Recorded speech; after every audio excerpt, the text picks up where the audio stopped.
Selamat siang teman-teman sekalian. Iya.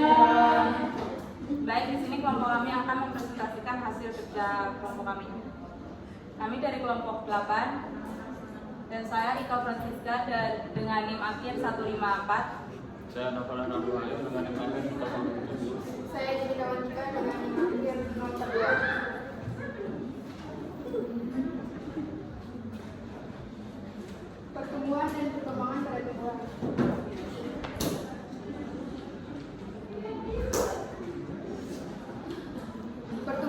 Pertumbuhan merupakan proses yang terjadi ketika biji mulai berkecambah hingga menjadi tumbuhan utuh. Pertumbuhan tanaman merupakan proses perubahan fisik yang terjadi akibat bertambahnya ukuran, volume, tinggi, dan masa tumbuh. Proses pertumbuhan terjadi karena sel-sel dalam tumbuhan bertambah banyak sehingga jari-jari dan organ dalam tumbuhan membesar. Pertumbuhan juga tidak dapat bersifat kembali lagi seperti semula atau irreversibel.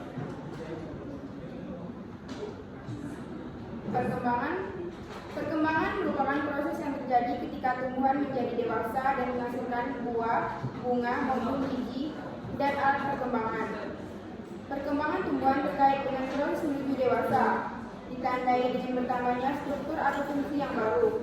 Perkembangan tumbuhan tidak dapat dilihat dengan kasat mata maupun diukur karena proses perkembangan tumbuhan mengacu pada proses menuju kedewasaan tanaman atau tingkat yang lebih sempurna dari sebelumnya.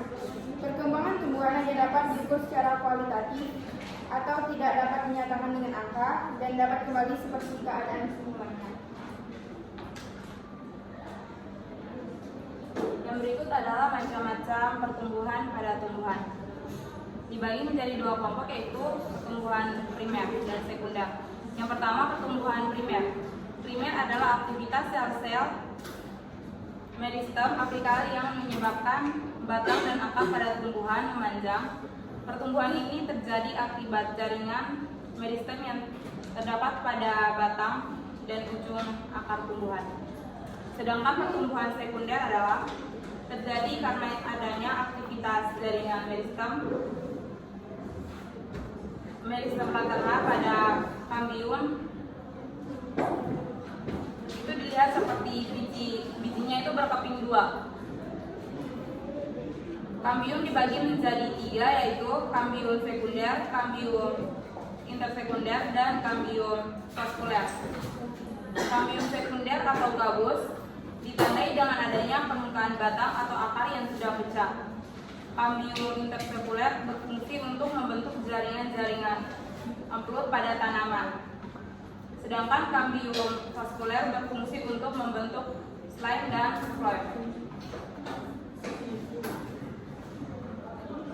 Perkecambahan hidropodia sendiri adalah perkecambahan yang dimana kotiledonnya ini berada di dalam tanah. Apa itu kotiledon? Kotiledon adalah tempat fotosintesis sebelum adanya daun. Biasanya ini terjadi pada tumbuhan monokotil. Untuk contohnya sendiri ada jagung, kacang eksis, dan kacang kapri.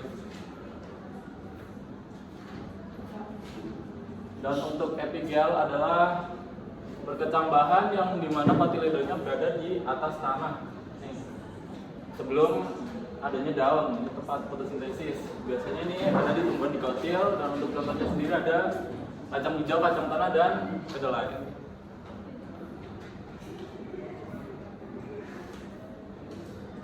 Oke, sekian presentasi dari kelompok kami. Mungkin dari teman-teman ada pertanyaan atau masukan?